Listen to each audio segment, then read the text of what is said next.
Hi, I'm Cameron DL. I'm going to be talking about my 6 skills that I possess and that are required by employers and how I've developed them in my point of view. We'll also be developing this as I create a Google form and receive replies on how other people would rate my skills and feedback for improvement. Also, from the feedback given, I plan and completed a sim venture related to this semester and this module, a business simulation for a duration of 16 quarters in order to assess my capabilities running a business.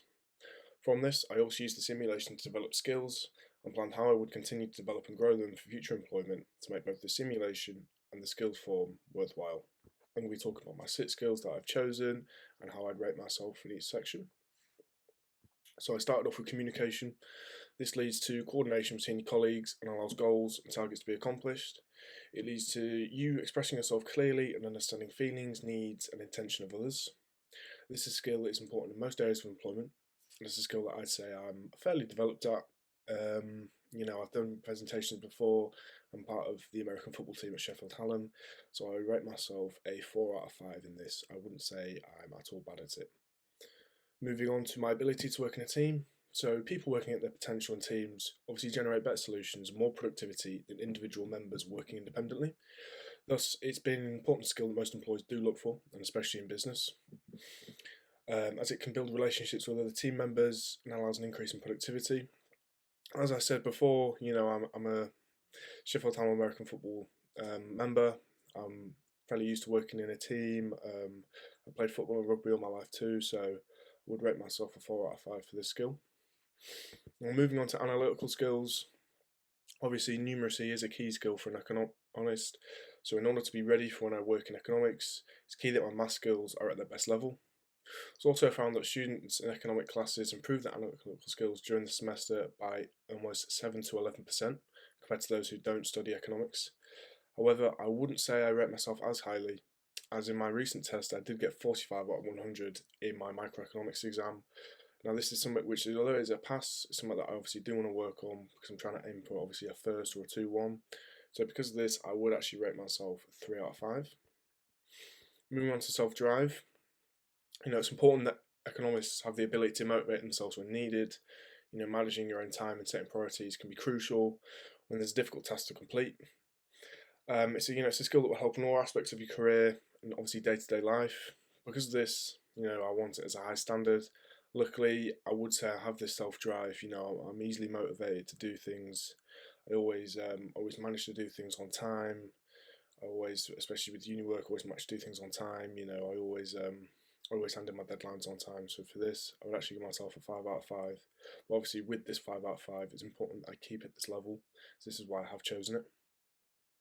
Moving on to resilience, it's important that you cope with stressful situations where something goes wrong. Unfortunately, this can happen from time to time in business and economics.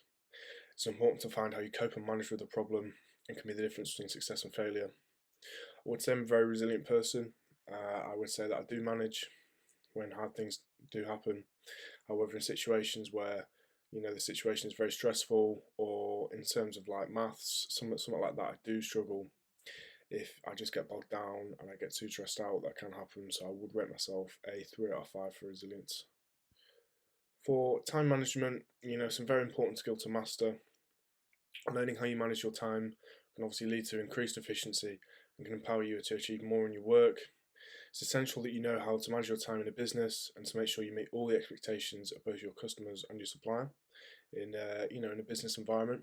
On full time management, I would say for uni, I would say I'm very good at meeting my deadlines for uni. I never miss any, and I always aim to achieve the highest level of work. However, I struggle to balance my uni work with my social life and obviously my family life, and that's something that I do need to work on. So because of that, I would rate myself a 4 out of 5. So, moving on to the questionnaire, I asked 3 of my flatmates and 2 members of my close family to assess my skills and give reasons for their judgment. Now, as you can see from the pictures below in Pebble Pad, I received many different answers, and some that I expected and some that I didn't. So, I thought the answers seemed about what I thought for self-drive. I have no issue with motivating myself, and I'm glad that my friends and family can see that. It's very nice, much appreciated. However, for the analytical skills, I feel as if I was rated too highly. I got fives and I got fours. This is because I am fairly competent with basic maths, and I'm not sure that my close family and friends know how complex my maths ability needs to be for an economist. So, it's something that obviously isn't to blame. Moving on to time management, this was an interesting one. I got lots of different feedback, however, none which I didn't expect. Like I said above, my time management at university is good, but balancing university with my social life can be a struggle. And from the responses, the variation can be seen, where some cases are good when some aren't. So the fives are from my close family, who obviously care more about my uni work. However, the fours and threes are from my flatmates, who are obviously more focused on my social life. So for me to improve in this, given their feedback, I'm going to plan out my days more efficiently to maximise the amount of time I work and obviously see my friends for. So for the resilience skill feedback, I thought it provided maybe the best insight out of every question. Most answers were honest and said that I do get stressed given the task, which is obviously something I need to work on, but something I always appreciate with my respondents being understanding about. Given the replies, I will work on keeping an eye on nerve for certain tasks, especially with maths and difficult tasks where I do get bogged down. I know this is something that will benefit me greatly next semester if I manage to work on it and improve on it. So moving on to the ability to work in a team feedback, this feedback was very detailed and solidified my claim of being a team player. Not only that, but it gave me other situations where I've worked in a team. I forgot that I worked as a full-time waiter last year in 2020, so it's really important that my close family brought this up. I remembered it. I can put it on my CV and put it as extra proof that I am actually a team player. Finally, for the communication skill answers, I also received great feedback. Most respondents said my communication was at a good level, which is obviously greatly appreciated. However, I did receive some feedback on what I needed to improve on, and in my opinion, I actually do appreciate this even more. I would agree with the statement that I can be introverted at times, and this is something I wouldn't notice myself, and I really appreciated some of the respondents coming in and telling me. This is definitely an issue I'm going to work on and improve on. It's important for an economist to be confident and express your feelings and views to an audience and team. All in all, I thought the feedback on the form was good and of a high quality, and although there are a few answers where I wouldn't rate myself as highly, such as time management, where I didn't think I deserved a rating of 5 for some people, and of course analytical skills, where I definitely was rated too high, I do think that the feedback was good, and it's still useful in some of the questions, such as team player, where I got that feedback about the waiter. I thought that was really, really helpful. This is an instance before with the analytical skills and the time management where it could have been useful to get some feedback from a lecturer or someone on my course who knows my ability inside a classroom. So following my assessment about my 6 skills, I've decided to make a plan at the start of the day for what needs to be done. I'll buy a planner or a schedule that goes on my wall so I can write the day down and plan out my day more efficiently. I feel like this will not only help my time management skills increase, but also increase my organisation, a skill that could also be benefited from my time management. Furthermore, I will try and work on my nerves before an exam or at a large task at hand. I'll do this by preparing beforehand and making sure I get enough rest the night before, something that I don't do that often but should do. So, moving on to my sim venture experience, I had a varied experience. My sim venture experience went very well at the start, however, by the end, there were some major issues that unfortunately led to a significant loss in revenue and profit. So, I started off with Green Spokes, a bike shop, in the 3rd year with a sizable profit of around 28 grand. I made sure that I boosted social media promotions from the start and up production to around 550 bikes per quarter and gauge a large 46 grand in profit in the quarter after. At this point, I felt extremely confident in where the business was going, and in the next few quarters, I hired more workers and increased production to around 580 bikes and made a massive 50 grand profit by the end of the calendar year. Now, at the start of the year, the only problem I had was the R&D and organisation's morale, which is around 50% compared to the other department's 98%.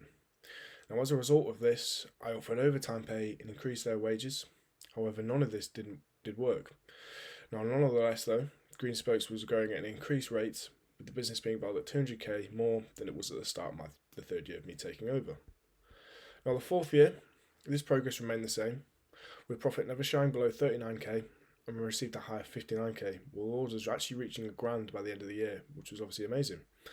This was achieved by steadily increasing production each quarter, due to the demand for bikes being also increased. Moreover, I also thought we relocate to a bigger premises, in this case was the business park. This was, although more expensive, I felt the profits made justified the move, and it was great for exposure for the business. Moving on to the fifth year is by far the most impressive year that I had in control. Greenspokes fully moved into the business park by now, and profit reached a high of 60k, and the business was valued at 937k by the end of the year, something which I was obviously very pleased with. However, it's in the third quarter of the fifth year where I felt something very alarming took place, and I unfortunately failed to pick up on it. So while stock levels were increasing, sales count was actually decreasing by around 100 each quarter, and I failed to pick up on this. Morale was high, and I naively focused on money coming in, rather than what else was happening, such as storage space increasing to nearly full by the end of the quarter. Because of these failings, I'll have to notice the sixth year was actually a disaster.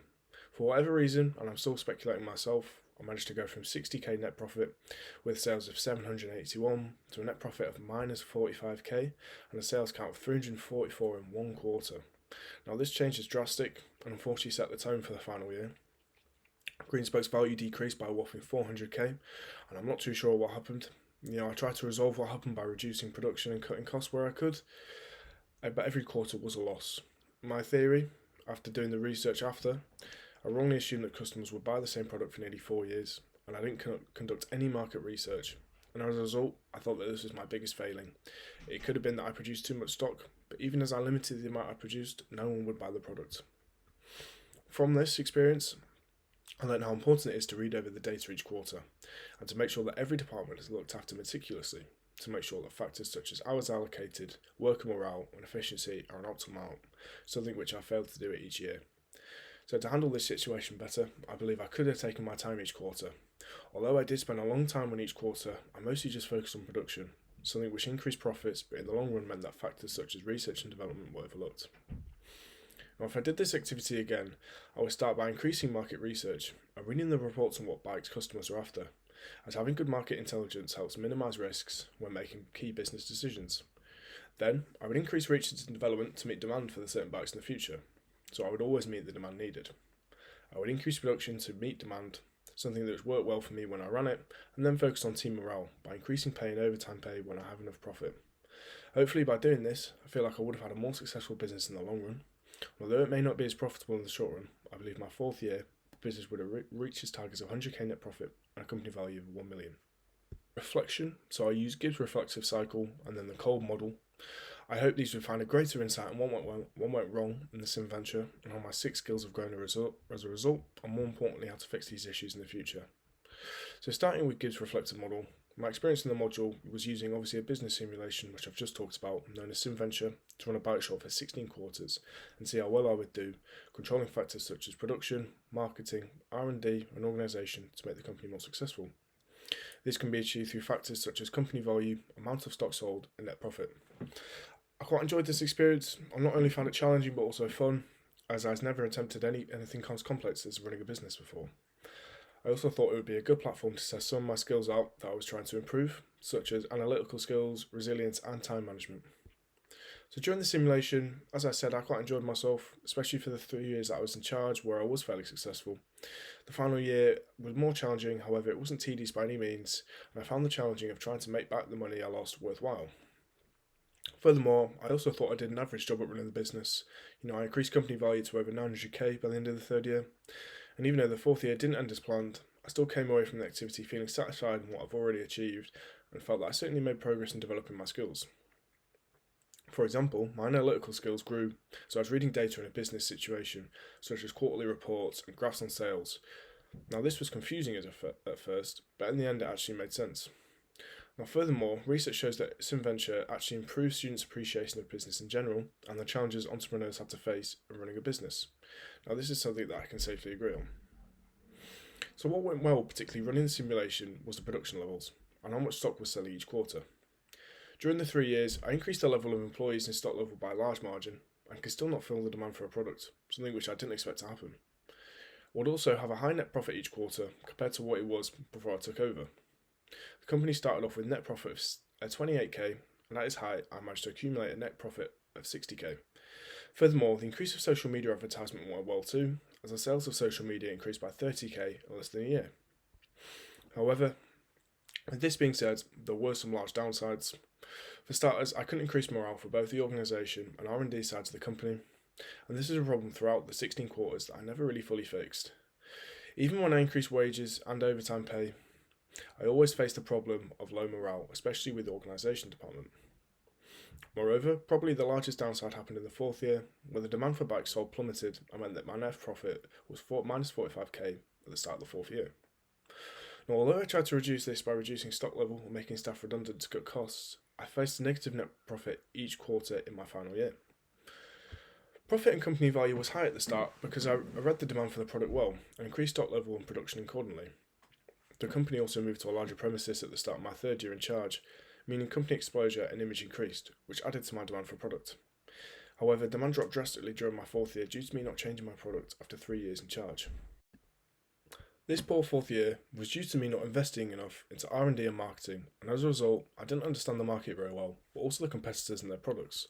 Not to mention there were no new bikes being developed, meaning that customers eventually got bored of my product. R&D can help a company follow and stay ahead of market trends and keep the company relevant, something which I didn't fully understand at the time, however I fully understand now. Moreover, in the fourth year when my company value plummeted, I didn't know what went wrong and started to worry and spent a lot of time stressing myself about what went wrong, something which is not ideal and something, as I've said in my 6 skills, something that I need to work on. I think things went well for me due to my understanding of the importance of social media advertising, which dramatically boosted my sales. I did this because I know how important social media advertising is nowadays. For example, in 2020, social ad spend occupied nearly 30% of total UK ad spend, demonstrated to around 18% of broadcast TV spend. Now, this only demonstrates how key social media advertising is in selling a product. Furthermore, I also, in every quarter up until my fourth year in charge, managed to understand the demand for the product I was selling, and managed to increase employees, efficiency, and stock level. Now, this increased profit to around 60k in the third quarter, which was a substantial amount. In this situation, I would focus on slowing the quarters down and looking closer into the data available. Now, this would have helped me make an informed decision on what needs to be done. I might have even stopped me losing demand in the fourth year. Furthermore, I think that this is a flaw with my maths and analytical skills. And although I did make progress in understanding the data available, if I was to look closer into the reports, I wouldn't have made the same mistakes I made. Moreover, I also think that my time management could have been better.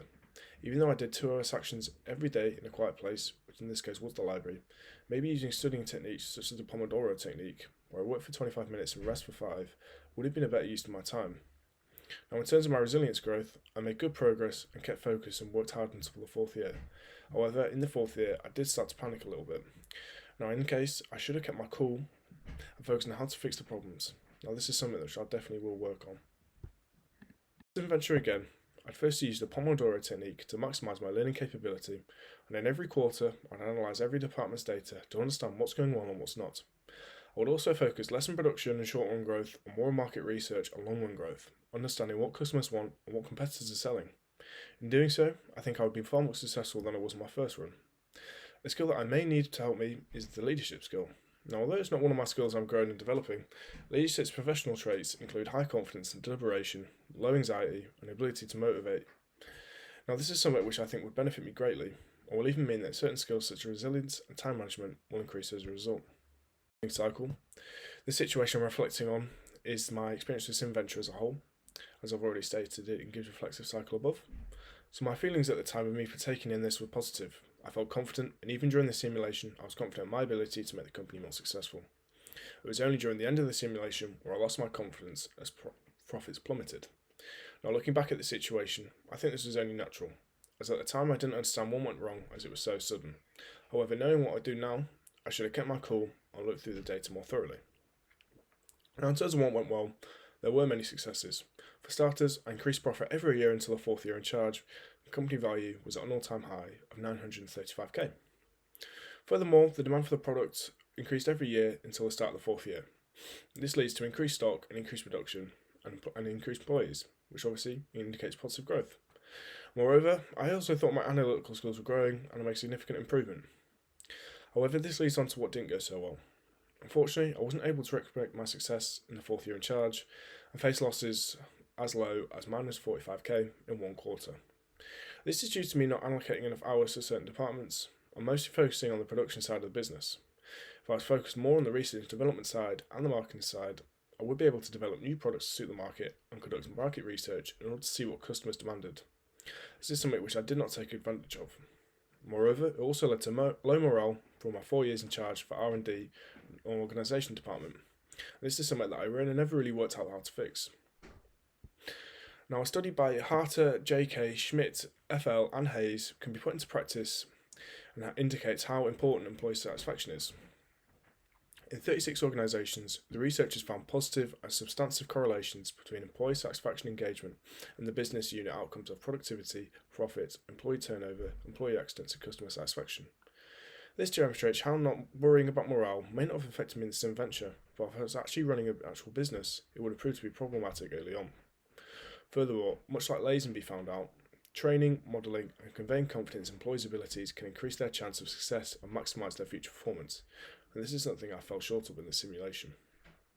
Moreover, the fact I didn't conduct any market research was a large reason why I didn't concede. Fabling and Grimes found out that capital investment choices, R&D practices, and market research are positively associated with firm successes, something which I didn't unfortunately realise. And although these negatives did affect my performance, it's important that I fail now and learn from these mistakes, and a simulation is the perfect place to make these mistakes. Now next time, in real practice or ever do a business simulation in the future, I'll be sure to focus more on each area of the business and take my time with understanding not only the customers I sell to, but also understanding my employees and how to improve their morale. Moreover, I will also focus on studying the results from each quarter more thoroughly, and instead of just focusing on the company value and the profit, I'll focus more on factors such as company sales and where these sales come from. I will also focus on the level of returns per product. I also feel like these statistics will enable me to make more informed, balanced decisions. Gibbs reflective cycle and Kolb cycle. I'd say that Gibbs reflective cycle provides a more accurate and more detailed picture compared to Kolb. This is because although Kolb cycle uses the same basic steps as Gibbs, it doesn't go into much detail as Gibbs reflective cycle. It means there is a lack of room to analyse things on why they went well or why things went wrong with theories using Kolb. With Gibbs, it suggests that action plans and further analysis, something which is key in developing skills and finding out why this invention didn't go as planned.